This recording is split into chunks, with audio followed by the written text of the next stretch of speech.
Bienvenue à tous, nous sommes très heureux de vous accueillir ce dimanche matin pour une nouvelle émission de Sagesse bouddhiste. Merci pour votre fidélité. Prendre soin de soi et des autres devient de plus en plus urgent et important aujourd'hui dans notre société. Nous avons souhaité évoquer cette question à travers un lieu qui illustre bien cette préoccupation, la demeure sans limite en Ardèche. Quelle en est l'histoire? De quelle manière fonctionne-t-elle? Dans quel domaine se décline cette pratique, cette philosophie du soin?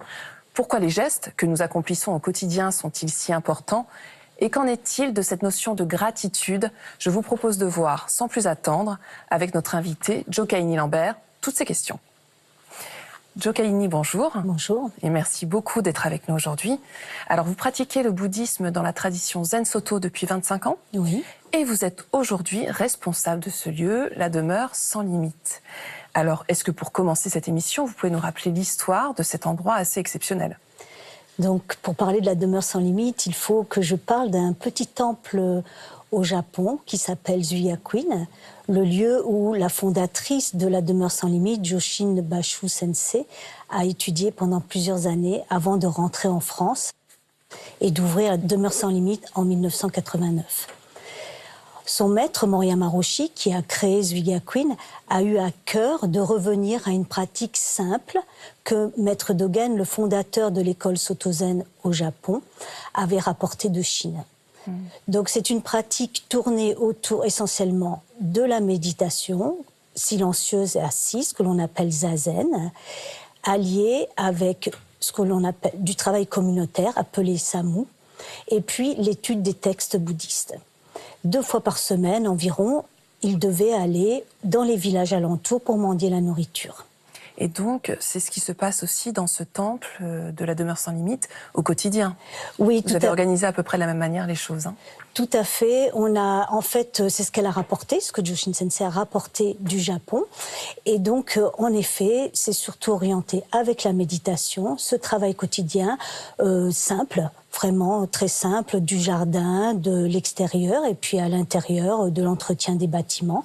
Et puis, c'est vrai qu'on est particulièrement axé dans la cuisine aussi. Mais alors, ce qui est très intéressant quand même, c'est que ce temple est féminin, du début jusqu'à la fin.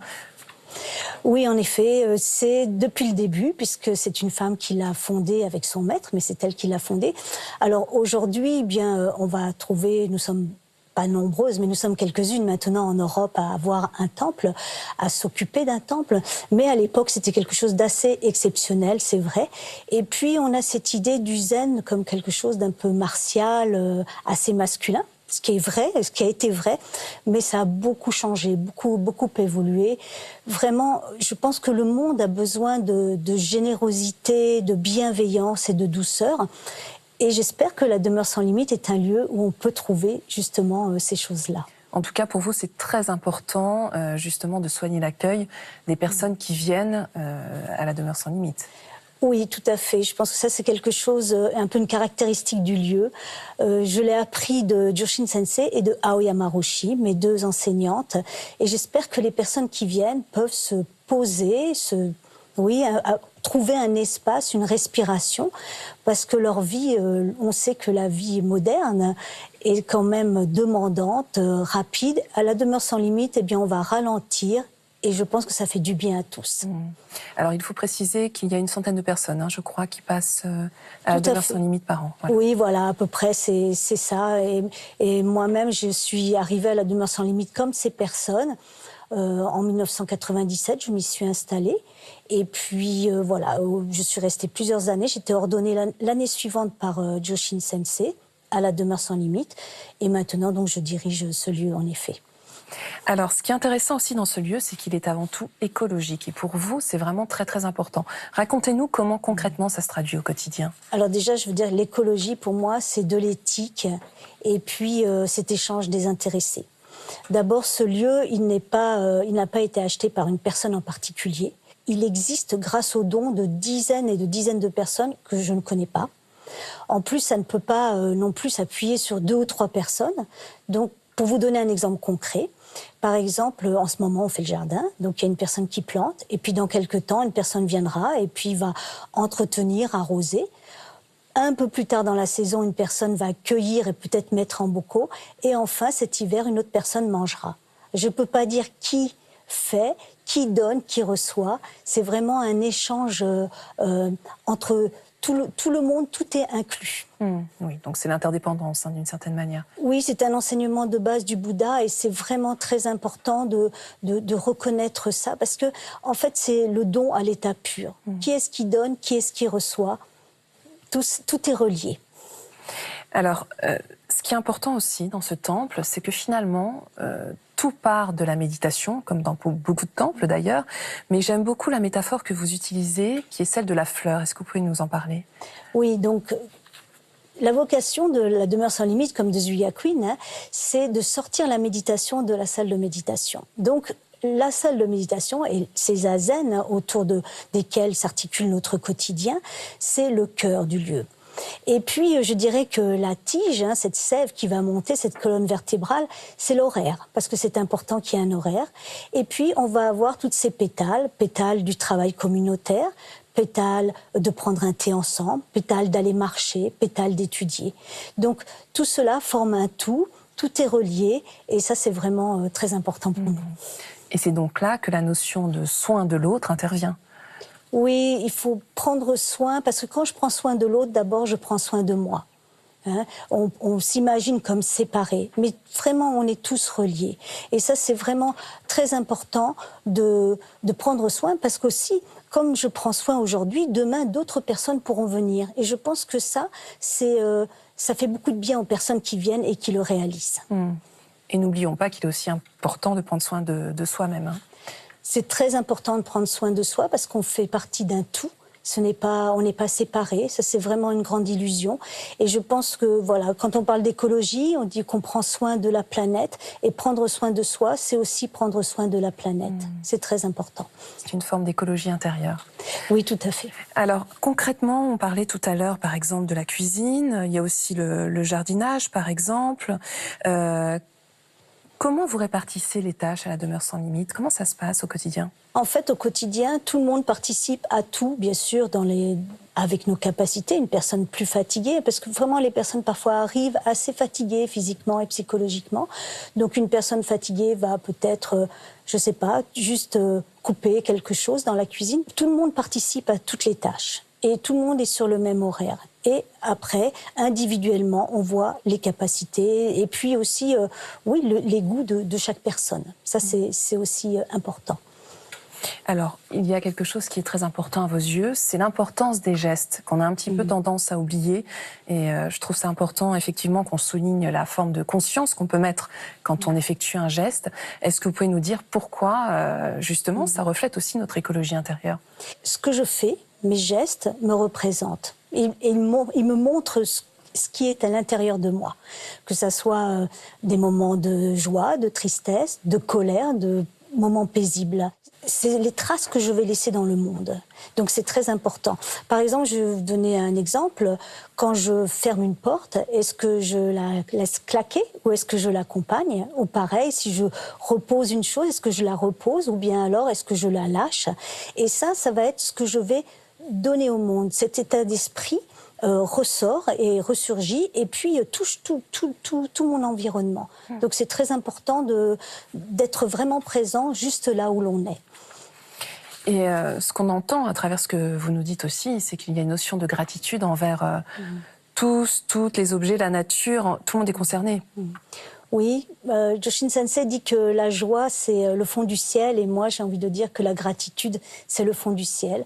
Parce que, voilà, peu importe les petits nuages, peu importe même les grosses pluies, les tornades, ce qu'il y a derrière, c'est ce ciel pur, et nous sommes vivants à travers l'autre avec un A majuscule.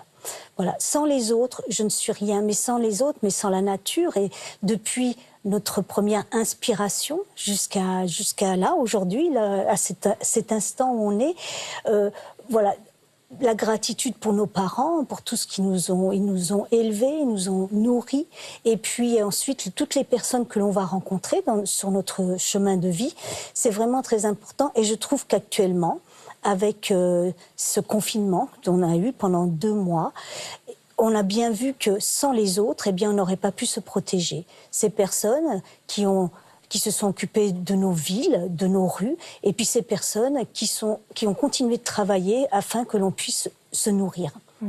Alors, vous faites preuve d'une grande humilité, mais vous-même, pendant ce confinement, je sais que vous avez participé justement à faire en sorte que la vie se passe, en tout cas le moins mal possible, autour de vous. Est-ce que vous pouvez nous dire un mot sur les actions que vous avez menées ?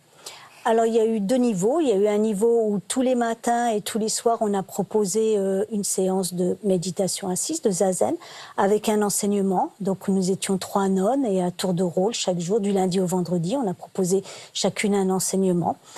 Et puis, nous trouvions qu'il fallait aussi sortir aussi dans la rue. Et ils ont demandé des volontaires, on s'est inscrite, et c'est vrai que voilà, nous sommes allés pour aider, pour donner les masques, et pour moi ça a été un moment important de retrouver ce contact physique avec les gens et de voir quand même une certaine détresse. Et justement, je trouvais que cet accueil que j'ai appris à la demeure sans limite, là je pouvais accueillir et un petit peu rassurer les personnes qui venaient. Oui, donc c'était une manière de transposer en fait ce que vous vivez dans la demeure sans limite dans la rue, hein, c'est ça ? Oui, c'est ce qui s'est passé et je dois dire que j'étais même surprise. Je m'attendais pas, je m'attendais pas à ça et j'y suis allée. Ils m'ont appelée plusieurs fois. Alors, je crois que vous souhaitiez, pour conclure cette émission, nous lire quelques lignes. Tout à fait. Je vous laisse. Je vous remercie. Jokaini. Quelques lignes d'une personne qui vient depuis très longtemps chez nous, une pratiquante régulière. Dans le zendo, nous étions assis sur 2 rangs. J'avais du mal à rester assise et j'étais exaspérée de voir l'ombre de la personne devant moi bouger sans arrêt sur le mur. Le jour qui se levait faisait se déplacer les ombres sur le mur. À un moment, je me suis aperçue que mon ombre et celle de la personne devant moi se rapprochaient jusqu'au moment où elles se superposèrent. Je me souviens m'être demandé « Mais alors, qui bouge en face de moi ?» Et pour vous, ça nous dit quoi justement de ce qui se passe dans la demeure sans limite et notamment au Zendo, donc qui est la salle de méditation ? Eh bien, ça nous parle de cet espace infini et de cette présence. Quand je dis présence, je ne peux pas dire à quoi, juste de cette présence. Et que cette présence, eh bien, comme j'ai dit, nous allons la sortir et nous allons... voilà, cette présence, cette acuité à l'autre et à soi, on va s'en servir sur tous les pans de nos vies et dans tous nos actes. Alors justement, une dernière petite question. Est-ce que vous avez des projets pour la demeure sans limite ? Comment vous voyez l'avenir de cet endroit ? Alors, pour l'instant, on va continuer avec des gestes barrières et on va rouvrir avec une personne par chambre, donc en faisant attention, donc peu de monde jusqu'à la fin de l'année. Déjà parce que je pense que c'est rassurant, des personnes auraient peut-être peur. Et puis, j'espère continuer cet échange que j'ai encore avec le Japon, avec des nonnes de là-bas, et puis des nonnes aussi aux États-Unis. Donc un échange monastique, et puis continuer tout simplement cet accueil des laïcs. Merci beaucoup, Jokaini, d'avoir été avec nous aujourd'hui et nous avoir fait partager cette très très belle expérience. Merci. Merci. Avant de nous quitter, voici quelques conseils de lecture. Une vie de nonne zen de Shundo Aoyama Roshi, aux éditions Le Prunier Sully. Vous y retrouverez le récit de la vie de cette grande figure spirituelle féminine depuis son entrée dans un temple à l'âge de 5 ans jusqu'à aujourd'hui. De Shohaku Okumura, Vivre par vœu, une introduction pratique à 8 chants et textes essentiels du Zen Soto, toujours aux éditions Le Prunier Sully. Et enfin, Tout ce qui compte en cet instant, Journal de mon jardin zen, de Joshin Bashu, aux éditions Point Vivre. C'est la fin de cette émission. Vous pouvez la revoir pendant 1 mois sur France TV. Nous vous souhaitons une très, très belle journée.